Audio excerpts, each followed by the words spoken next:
Okay ಆತ್ಮೀಯ ವಿದ್ಯಾರ್ಥಿಗಳೇ, ಇವತ್ತಿನ ಅವಧಿಯೊಳಗೆ 8 ಮತ್ತು 10ನೇ ತರಗತಿಯ ವಿದ್ಯಾರ್ಥಿಗಳಿಗೆ ಒಂದು ಚಟುವಟಿಕೆಯನ್ನು ನಾನು ಆಯೋಜನೆ ಮಾಡಿದ್ದೀನಿ. ಚಟುವಟಿಕೆ ಏನಪ್ಪಾ ಅಂತಂದ್ರೆ ಭಾರತದ ನಕ್ಷೆಯನ್ನು ಬಿಡಿಸಿ ಪ್ರಾಕೃತಿಕ ಲಕ್ಷಣಗಳು, ಬಂದರುಗಳು, ನೀರಾವರಿ ಯೋಜನೆಗಳು, ಇನ್ನು ಹಲವಾರು ಸ್ಥಳಗಳನ್ನ ಗುರುತಿಸುವಂತಹ ಒಂದು ಚಟುವಟಿಕೆಯನ್ನ ಇವತ್ತಿನ ದಿನ ನಾವು ಹಮ್ಮಿಕೊಳ್ಳೋಣ. ಆಗ್ಬೋದಾ? ಓಕೆ, ಈಗ ನಾನು 8ನೇ ತರಗತಿಯ ವಿದ್ಯಾರ್ಥಿನಿಯನ್ನ ನಕ್ಷೆ ಬಿಡಿಸಲಿಕ್ಕೆ ನಾನು ಇವಾಗ ಕರೆದಿದ್ದೀನಿ. ಬನ್ನಿ.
ಓಕೆ, ನಕ್ಷೆ ಚೆನ್ನಾಗಿದೆಯಾ? Very good, very good. ಈಗ 8ನೇ ತರಗತಿಯಲ್ಲಿ ಒಂದು ಪೂರ್ವ ಘಟ್ಟಗಳು ಮತ್ತು ಪಶ್ಚಿಮ ಘಟ್ಟಗಳು ಅಂತ ಬರ್ತಾವೆ, ಹೌದಾ? ಈ ಪೂರ್ವ ಘಟ್ಟಗಳು ಮತ್ತು ಪಶ್ಚಿಮ ಘಟ್ಟಗಳನ್ನು ನಾವು ಗುರುತಿಸಿದ ಕೂದೊಳಗೆ ದಿಕ್ಕುಗಳ ಪರಿಕಲ್ಪನೆಯನ್ನು ನಮ್ಮ ಇಂಡಿಯನ್ ಅಕ್ಷರ ಮೇಲೆ ಗುರುತಿಸುತ್ತಾಳೆ 10ನೇ ತರಗತಿ ವಿದ್ಯಾರ್ಥಿ.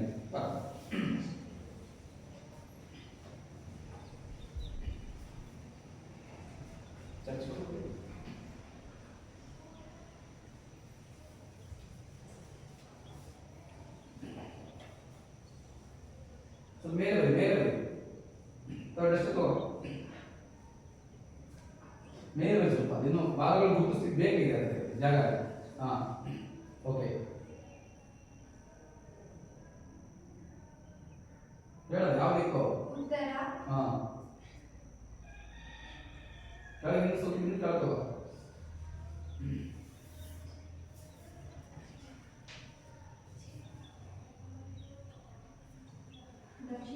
ಓಕೆ,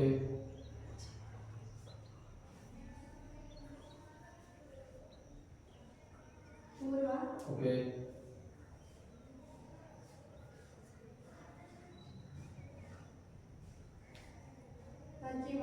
ಪಶ್ಚಿಮ. ಓಕೆ, ನೋಡಿ, ಉತ್ತರ, ದಕ್ಷಿಣ, ಪೂರ್ವ, ಪಶ್ಚಿಮ 4 ದಿಕ್ಕುಗಳು ನಿಮಗೆ ಗೊತ್ತಾಯ್ತಿಲ್ಲ. ಓಕೆ, ಯಾವ ಭಾಗದೊಳಗೆ ಅರಬ್ಬಿ ಸಮುದ್ರ ಕಂಡು ಬರುತ್ತೆ? ಪಶ್ಚಿಮನೋ ಪೂರ್ವನೋ? ಯಾವ್ದೇ ಪಶ್ಚಿಮದಲ್ಲಿ. ಓಕೆ, ಅರಬ್ಬಿ ಸಮುದ್ರ ಆ ಕಡೆ ಸ್ವಲ್ಪ ಆ ಕಡೆ ವಾಸ. ಹಾ, ಅರಬ್ಬಿ ಕೆಳಗೆ ಇನ್ನು ಸ್ವಲ್ಪ ಆ ಕಡೆ ತಗೋ, ಆ ಕಡೆ ತಗೋ. ಹಾ, ಆಯ್ತು, ಅರಬ್ಬಿ ಸಮುದ್ರ.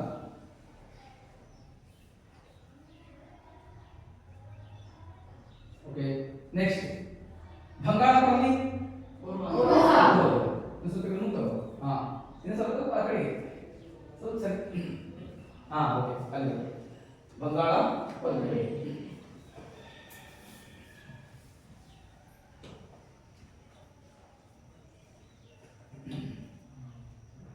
Okay thank you. ಸರಿ ಇದೆ ಗುರುತಿಸಿದ್ದು?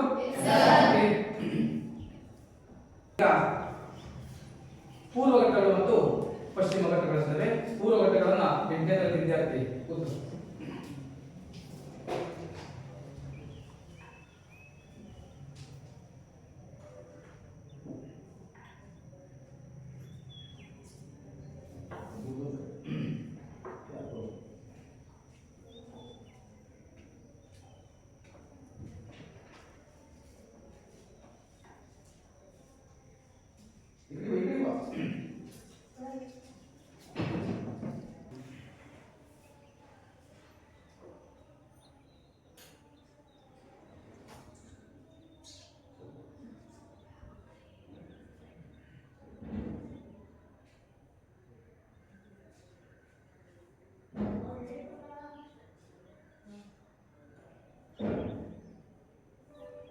ಓಕೆ ಇವು ಪೂರ್ವ ಘಟ್ಟಗಳು.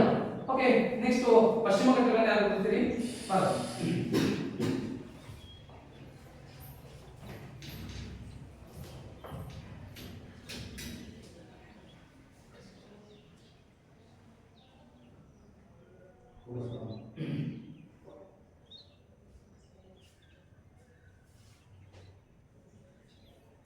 ಅಂದ್ರೆ ಎರಡಕ್ಕೂ ಅದು 4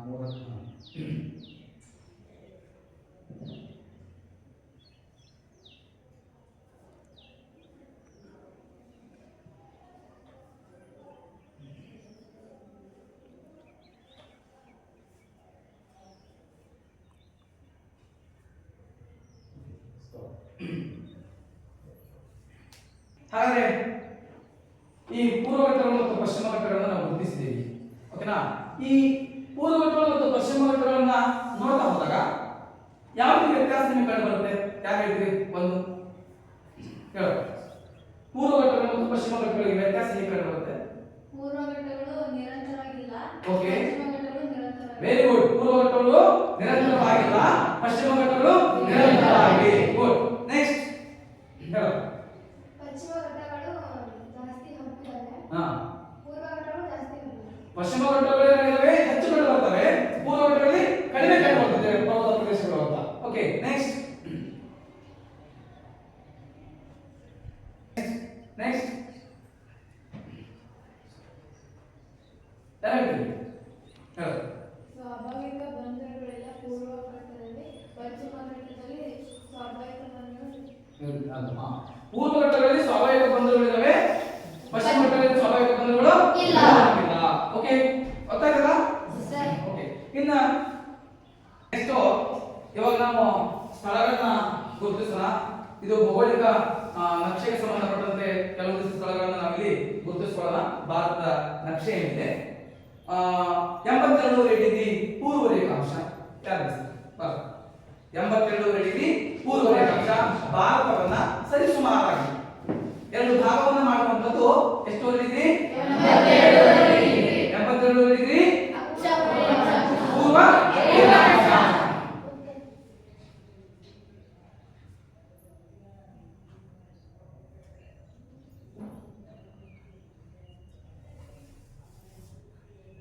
ನಾವು ಇದನ್ನ 82 ಡಿಗ್ರಿ ಪೂರ್ವ ರೇಖಾಂಶ ಮೇಲೆ ಸಣ್ಣ ಕೂಡ ಅಕ್ಷರ ಬಿಡೋಕೆ ಕೈಲಾಡಿಸ್ಬಾರ್ದು. 82ವರೆ ಈಗ ಡಿಗ್ರಿ ಇದೆ. ಪೂರ್ವ ರೇಖಾಂಶ ಸಣ್ಣ ಕೂಡ ಅಕ್ಷರನ ತುಂಬಾ ಬಹಳ ಇದೆ ಬರೆಯೋದು. ಓಕೆ ನೆಕ್ಸ್ಟ್ 23.5 ಡಿಗ್ರಿ ಉತ್ತರ ಅಕ್ಷಾಂಶ. 23.5 ಡಿಗ್ರಿ ಉತ್ತರ ಅಕ್ಷಾಂಶ ಯಾರು ಬಿಡಿಸ್ತೀರಿ? 23 ಡಿಗ್ರಿ ನೀನು ಬಿಡಿಸಿರಮ್ಮ? ಬಿಡಿಸಿ. ಅಲ್ಲ ಈ ತರ ಬಿಡಿಸು. ಒಳಗೆ ಹಂಗೆ ಬಿಡಿಸ್ತು. ಇಲ್ಲ ಸುಮ್ಮನೆ ಗೆಟ್ ಹೇಳಿ.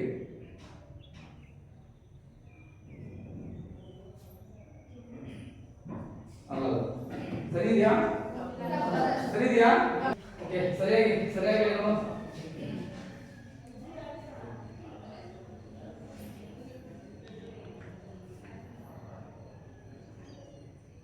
ಓಕೆ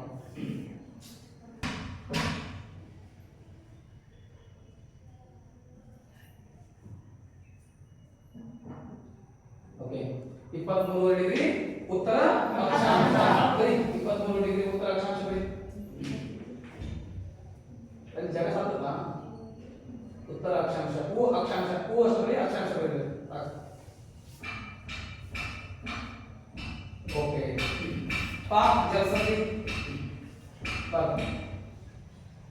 ನೆಕ್ಸ್ಟ್ ಮಂದಾರಕಾರಿ ಋತುಸ್ವಿನ ಉಳಿತಾಳ ಆ ಜಲಸಂಧಿ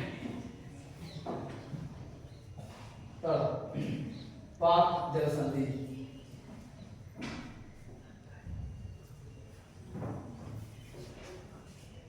ನೆಕ್ಸ್ಟ್ ಮಂದಾರಕಾರಿ ಅದಾದ್ಮೇಲೆ ಇಂದಿರಾ ಪಾಯಿಂಟ್ ಭಾರತ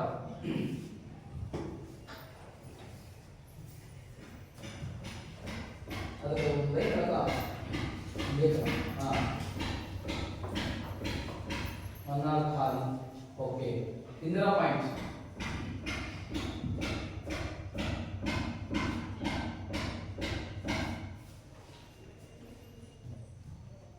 ಭಾರತದ ದಕ್ಷಿಣದ ತುದಿ ಇಂದಿರಾ ಪಾಯಿಂಟ್ ಅತ್ಯಂತ ದಕ್ಷಿಣದ ತುದಿ ಇಂದಿರಾ ಪಾಯಿಂಟ್ ಭಾರತದ ಉತ್ತರದ ತುದಿ ಯಾವುದು ಯಾರು ಭಾರತ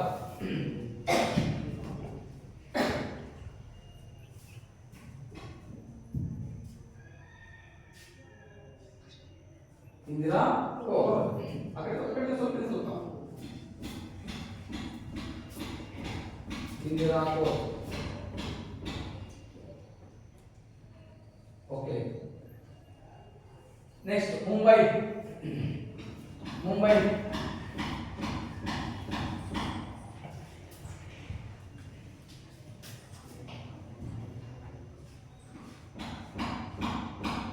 ओके ಅದಕ್ಕೆ ಪಾಯಿಂಟ್ ಹೇಳ್ಕೊಳ್ಳಿ ಬೇರೆ ಹೇಳ್ಕೊ ಮುಂಬೈ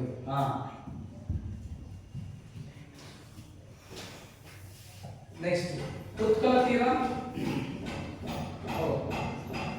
उत्कल तीर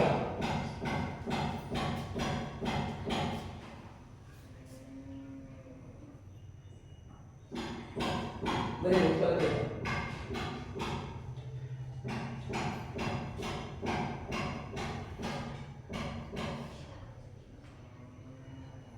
ओके नेक्स्ट कोरमंडल तीर कोरमंडल तीर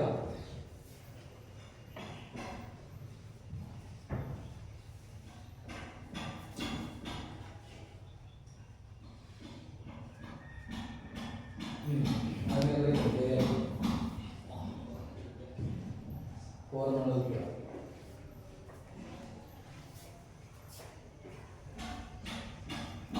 ओके नेक्स्ट ಕೊಂಕಣ ತೀರ ಅದಾದ್ಮೇಲೆ ಮಲಬಾರ್ ತೀರ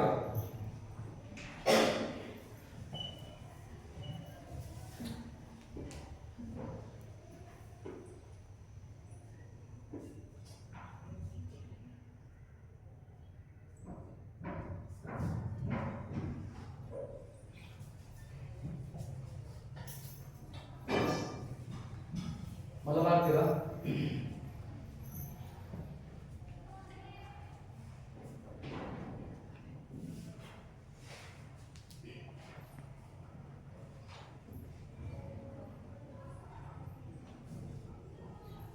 ओके थैंक यू ನೋಡಿ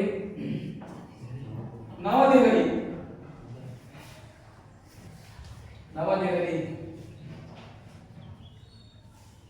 ಭಾರತದ ರಾಜಧಾನಿ ಓಕೆ ಥ್ಯಾಂಕ್ ಯು ಇಲ್ಲಿವರೆಗೆ ಭಾರತದ ಭೌಗೋಳಿಕ ನಕ್ಷೆಗೆ ಸಂಬಂಧಪಟ್ಟಂತೆ ಇಂದಿರಾ ಕೋಲ್ ಭಾರತ ಅತ್ಯಂತ ಎತ್ತರದ ತುದಿ ಇಂದಿರಾ ಪಾಯಿಂಟ್ ದಕ್ಷಿಣದ ಅತ್ಯಂತ ತುದಿ ಹಾಗೆಯೇ ಬಂಗಾಳಕೊಲ್ಲಿ ಅರಬ್ಬಿ ಸಮುದ್ರ ಕೊಂಕಣ ತೀರ ಮಲಬಾರ್ ತೀರ ಅಂದ್ರೆ ತಿಳ್ಕೊಳ್ಬೇಕು ನೀವು ಗೊತ್ತಿದೆ ಇಲ್ಲಿಂದ ಇಲ್ಲಿವರೆಗೂ ಮಲಬಾರ್ ತೀರ ಅಂತ ಎಸ್ ಅಲ್ಲ ಹಾಗೆ ಇಲ್ಲಿಂದ ಇಲ್ಲಿವರೆಗೂ ಇಲ್ಲಿಂದ ಇಲ್ಲಿವರೆಗೂ ಇಲ್ಲಿಂದ ಇಲ್ಲಿವರೆಗೂ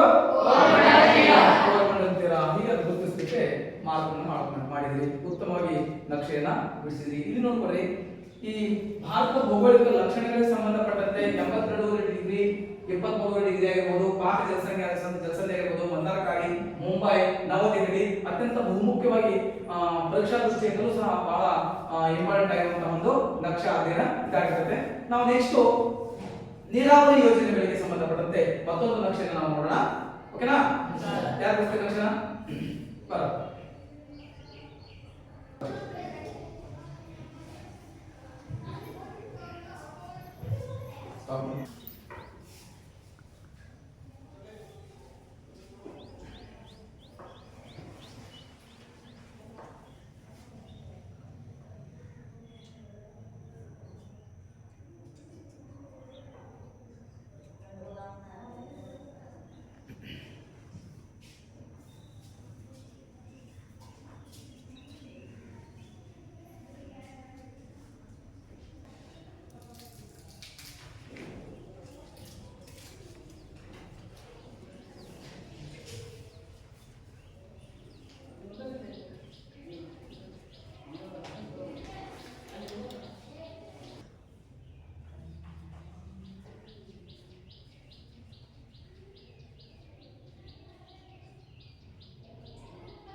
ಓಕೆ, ಇದನ್ನೇ ಸರಿ ಇದೆಯಾ?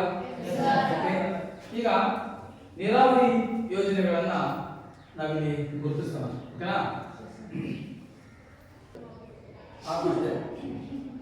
ಓಕೆ, ಭಾರತದ ನೀರಾವರಿ ಯೋಜನೆಗಳನ್ನ ಒಂದೊಂದಾಗಿ ಗುರುತಿಸೋಣ. ನಾನು ಒಬ್ಬೊಬ್ಬರಿಗೆ ಕರೀತೀನಿ, ಆ ಪ್ರಕಾರವಾಗಿ ನೋಡ್ತಾ ಹೋಗ್ಬೇಕು. ಗಂಡಕ ಯೋಜನೆ ಯಾರು ಗುರುತಿಸ್ತೀನಿ? ನಿಮ್ಮ ಬರೀವಾ ಗಂಡಕ್ ಯೋಜನೆ.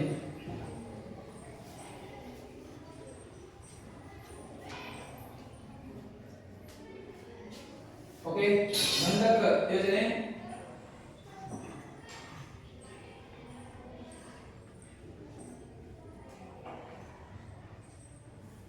ಗಂಡಕ್ ಯೋಜನೆ.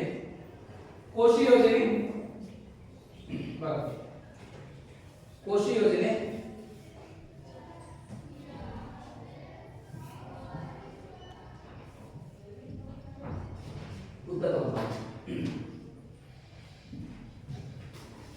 ಯಾವುದಿದು? ನೆಕ್ಸ್ಟ್ ಹಿರಾಕುಡ್ ಯೋಜನೆ. ಹಿರಾಕುಡ್.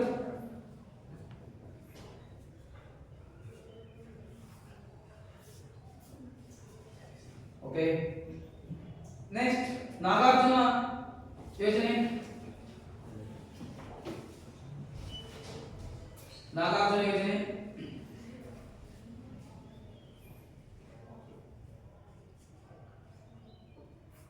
ಓಕೆ, ಸರಿ ಇದೆಯಾ? ನಾಗಾರ್ಜುನ ಯೋಜನೆ. ನೆಕ್ಸ್ಟ್ ತುಂಗಭದ್ರಾ.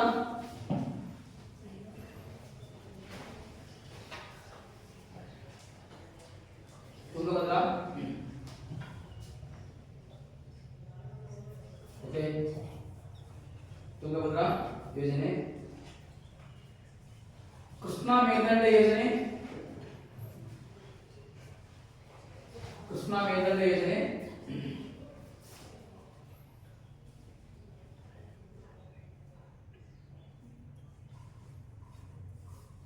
ಕೃಷ್ಣಾ ಮೇಲ್ದಂಡೆ ಯೋಜನೆ. ನೆಕ್ಸ್ಟ್ ನರ್ಮದಾ ನದಿ ಕಡಿಮೆ ಯೋಜನೆ, ನರ್ಮದಾ ನದಿ ಕಡಿಮೆ ಯೋಜನೆ. ತಡಿ ಓಕೆ, ನರ್ಮದಾ ನದಿ ಕಡಿಮೆ ಯೋಜನೆ ಅಲ್ಲಿ ಒಳಗೋಗಿ. ನೆಕ್ಸ್ಟ್ ಭಾಕ್ರಾ ನಂಗಲ್ ನರ್ಮದಾ ಯೋಜನೆ ಇದ್ರೆ ಸಾಕು. ನರ್ಮದಾ ಯೋಜನೆ ನದಿ ಕಡಿಮೆ ಯೋಜನೆ ಇದೆ. ಭಾಕ್ರಾ ನಂಗಲ್,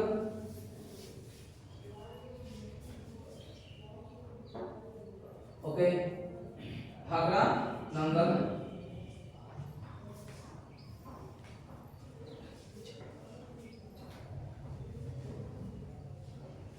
ಭಾರತದಲ್ಲಿ ಅತಿ ಹೆಚ್ಚು ಉಷ್ಣಾಂಶವನ್ನು ಹೊಂದಿರುವ ನಗರ ಯಾವುದು? ಗಂಗಾನಗರ. ಯಾರು ಗುರುತಿಸ್ತೀರಿ? ಗಂಗಾನಗರ. Very good. ಅತಿ ಹೆಚ್ಚು ಉಷ್ಣಾಂಶ ಎಷ್ಟು ಡಿಗ್ರಿ? 52 ಡಿಗ್ರಿ ಸೆಲ್ಸಿಯಸ್ ಉಷ್ಣಾಂಶ. ಓಕೆ, ಗಂಗಾನಗರ. ಭಾರತದ ಅತ್ಯಂತ ಕಡಿಮೆ ಮಳೆ ಬೀಳುವ ಪ್ರದೇಶ ಯಾವುದು? ರೂಯಿ. ಯಾರು ಗೊತ್ತಿರಿ?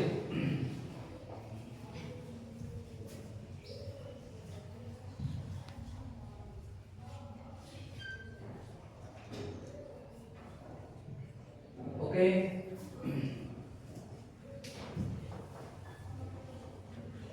ಭಾರತದಲ್ಲಿ ಅತ್ಯಂತ ಕಡಿಮೆ ಮಳೆ ಬೀಳುವ ಪ್ರದೇಶ ರೂಯಿಲಿ ಗೊತ್ತಾಯ್ತು.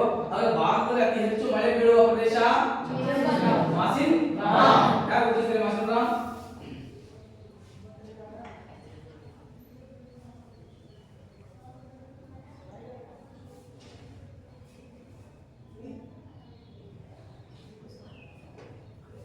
ಓಕೆ, ಮಾಸಿನ್ ರಾಮ್. ಮಾಸಿನ್ ರಾಮ್ ಭಾರತದ ಅತ್ಯಂತ ಹೆಚ್ಚು ಮಳೆ ಬೀಳುವ ಪ್ರದೇಶ. 1114 ಸೆಂಟಿಮೀಟರ್ ಮಳೆ ಆಗಿರುವ ಇತಿಹಾಸ ಇದೆ ಆ ಪ್ರದೇಶದಲ್ಲಿ. ಹಾಗೆ ಮತ್ತೊಂದು ಚಂಬಲ್ ಯೋಜನೆ. ಚಂಬಲ್ ಯೋಜನೆ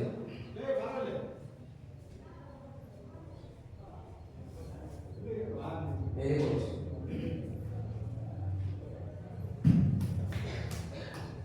ಚಂಬಲ್ ಯೋಜನೆ. Thank you. ಈವರೆಗೆ ಭಾರತ ನೀರಾವರಿ ಯೋಜನೆಗಳಾಗಿರುವಂತಹ ಭಾಕ್ರಾ ನಂಗಲ್, ಗಂಡಕ್, ಕೋಶಿ ಯೋಜನೆ, ಹಿರಾಕುಡ್, ಚಂಬಲ್ ಯೋಜನೆ, ನರ್ಮದಾ ನದಿ ಕಣಿವೆ ಯೋಜನೆ, ನಾಗಾರ್ಜುನ ಯೋಜನೆ, ತುಂಗಭದ್ರಾ ಯೋಜನೆ, ಹಾಗೆ ಕೃಷ್ಣಾ ಮೇಲ್ದಂಡೆ ಯೋಜನೆ, ಹಾಗೆ ಭಾರತ ಅತ್ಯಂತ ಕಡಿಮೆ ಮಳೆ ಬೀಳುವ ಪ್ರದೇಶ ರೂಯಿಲಿ, ಭಾರತದ ಹೆಚ್ಚು ಉಷ್ಣಾಂಶವನ್ನು ಹೊಂದಿರುವ ಪ್ರದೇಶ ಗಂಗಾನಗರ, ಭಾರತದ ಹೆಚ್ಚು ಮಳೆ ಬೀಳುವ ಪ್ರದೇಶ.